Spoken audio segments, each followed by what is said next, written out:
A terra resfriava. E à medida que a temperatura caía, a paisagem começava a mudar. Na região onde atualmente ficam Nebraska, Wyoming e Dakota do Sul, florestas tropicais deram vez a um ambiente radicalmente diferente.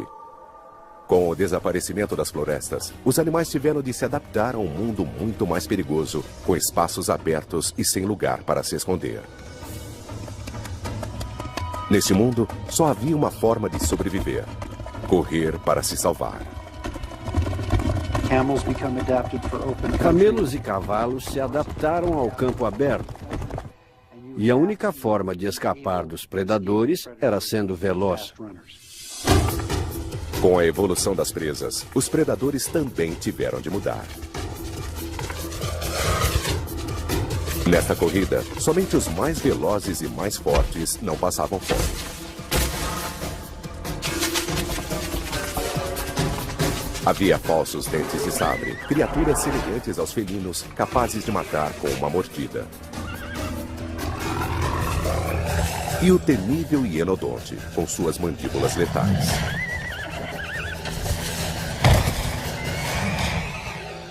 Outro animal habitava a região. Os cientistas o chamam de entelodonte. Com mais de 1 metro de largura e pesando 270 quilos, o entelodonte era o principal predador do Oligoceno. O entelodonte era um animal muito feio, que somente a mãe poderia amar.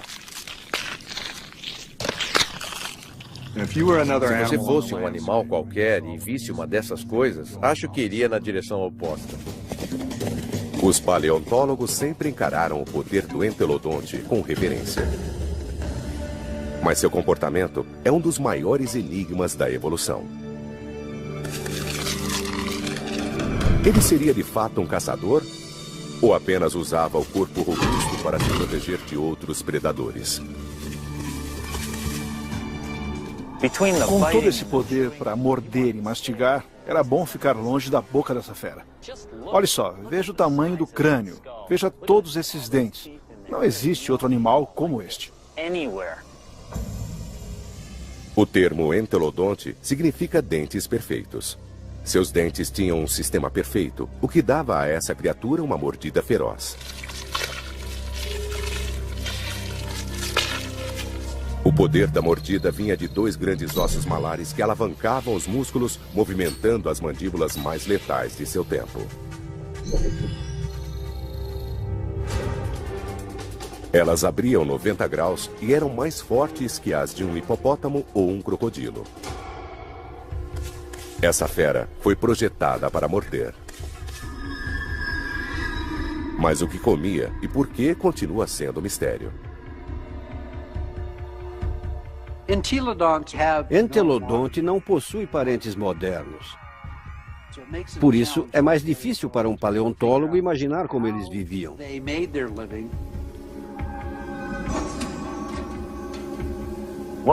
que um animal com um dente tão grande comia? O que ele fazia? Fósseis de entelodonte chamaram a atenção de cientistas pela primeira vez nos anos 1850. Eles concluíram que era uma criatura semelhante ao urso, mas ranhuras nos dentes indicavam que entelodontes escavavam raízes de plantas. Isso significava que eles literalmente comiam como porcos.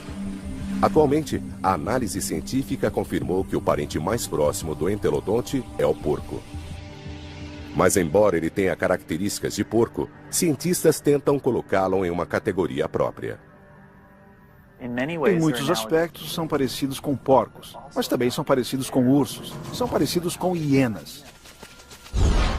Ninguém pensou muito nesses animais antes, e nenhum animal vivo pode ser comparado diretamente ao entelodonte.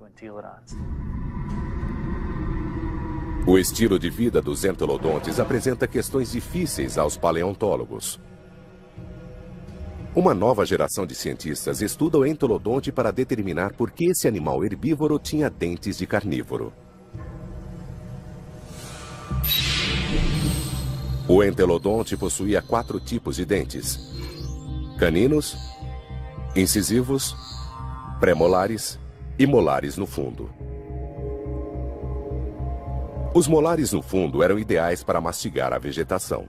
Mas é difícil imaginar que os entolodontes precisariam de caninos e incisivos tão letais somente para morder plantas. Em 1993, uma descoberta mostrou que entolodontes comiam muito mais do que raízes de plantas. Temos um conjunto de vértebras aqui e a espinha é evidente.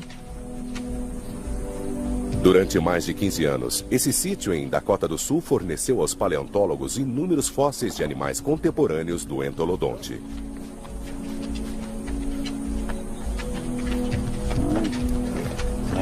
E aqui está, saindo pela primeira vez em 33 milhões de anos. 30 milhões de anos atrás, esse lugar era uma fonte de água, repleto de rinocerontes, camelos e cavalos primitivos.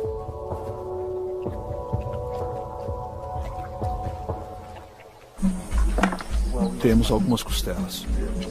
Cientistas também encontraram uma das maiores coleções de ossos de entolodonte na história da América do Norte. A quantidade era tão grande que o local foi chamado de o Grande Poço dos Porcos.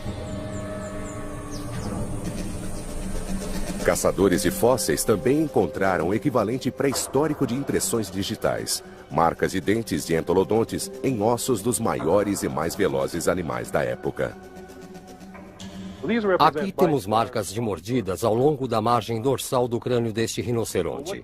O que poderia ter feito essas marcas? Se pegarmos o crânio de um entelodonte, vemos que os pré-molares são bem espaçados. E se colocarmos isso aqui, vejam só, correspondem muito bem.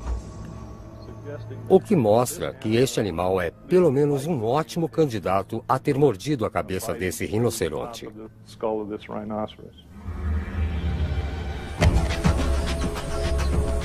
A escavação revelou evidências de que os entolodontes não comiam apenas plantas, indicando que eram bem diferentes dos porcos modernos e mais parecidos com os predadores pré-históricos.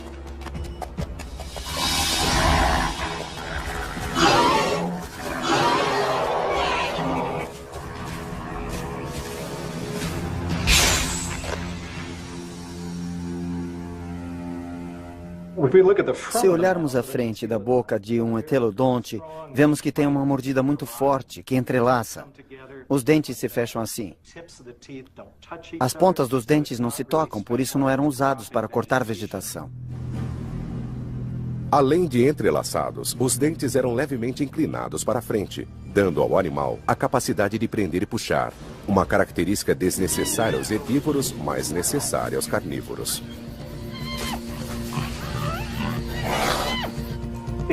Os incisivos e caninos eram capazes de arrancar a carne de uma carcaça. Mas a dentição não é o único motivo que leva os paleontólogos a acreditarem que o entolodonte era um carnívoro. No Wyoming, cientistas descobrem cada vez mais ossos com a marca característica das mandíbulas desse animal.